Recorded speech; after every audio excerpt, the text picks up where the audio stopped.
Hi, I'm Matt. Welcome back to Pleasant Prairie Farm. Today I wanted to do part 2 of how to care for bichirs. So today we're going to cover what you need to know before bringing home your first bichir. Let's start with the most important thing to have lined up before bringing home a fish, and that is your tank. For baby bichirs, a simple 10-gallon tank is an easy, cheap, and actually beneficial choice, as baby bichirs often struggle finding the food they need in a shallow tank to reach the surface and breathe. So a smaller space is ideal to provide them with an easy area to find food and to breathe easily in their first tank. Their first tank being a small one also allows to cheaply treat them for worms, which are not an uncommon thing to find, especially in wild-caught specimens, and I find bare bottom to be easiest to deal with in the grow-out tanks, as you can kind of see in front of me here in my 40-gallon right now. And it's especially helpful with wild-caught specimens, as, like I said, they tend to have worms, or they can have worms very easily, and other mites. Young bichirs, when fed properly and with a good water quality, grow very fast, will need to be upgraded in tank size accordingly. I find the best tanks for this are the standard 20-gallon long tank, the 40-gallon breeder, and you should plan on their adult size tank being at a minimum of 75 gallons, with 125 being much better. That being said, floor space is the most important thing, so a wider, shallow tank is much better than a tall one. Case in point is the 40-gallon breeder. It's very wide, not very tall, and as you can see, I only have it filled up halfway in this case. Since they tend to be escape artists, if your tank is completely full, you're going to need some kind of lid. It's best to have the tanks you need on hand so you can set them up and have them ready as the bichirs grow. With a busy lifestyle like most of us have, it's easy to not realize until it's too late how fast a bichir is growing, and then have to rush to provide its new home. And that's just not fun. It stresses out the fish. It's just not very helpful.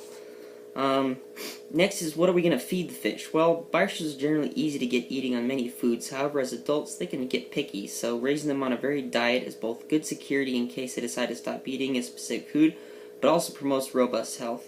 They should be provided with a mostly meaty diet, with weekly feedings of peas to help clean out their stomachs. As peas act as a natural laxative for fish, I feed it to most of my fish on a regular basis for this purpose.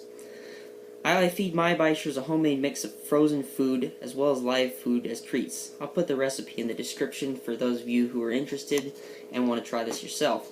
It's a cheap, economical way to feed your fish, especially predators who tend to eat a lot. So last is going to be choosing your fish.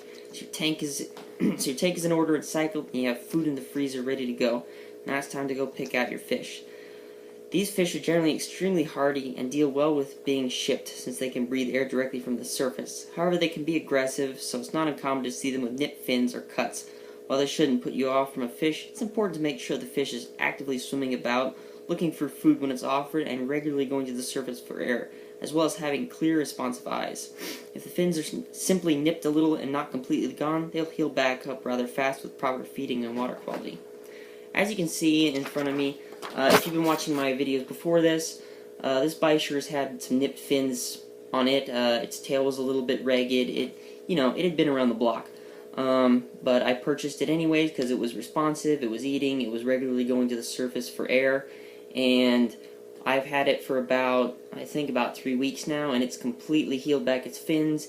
It's growing, it's put on some nice color, it's searching around the tank for food, and it's eating like a pig. So don't let some minor, bruises, or I shouldn't say bruises, but the fish equivalent of bruises, which is generally nipped fins, don't let a few nipped fins put you off buying the fish. I tend to like to start out with baby fish, as they're easier to care for, with a smaller tank, and it's really cool to watch them grow. Anyways, guys, I hope this is helpful. I will be having more videos on this, some more in-depth videos on things later on as I get her to her next tank, which is going to be furnished with things like sand and some decor. Right now, she's just in here with some plants and being looked after and treated. This is basically her quarantine tank.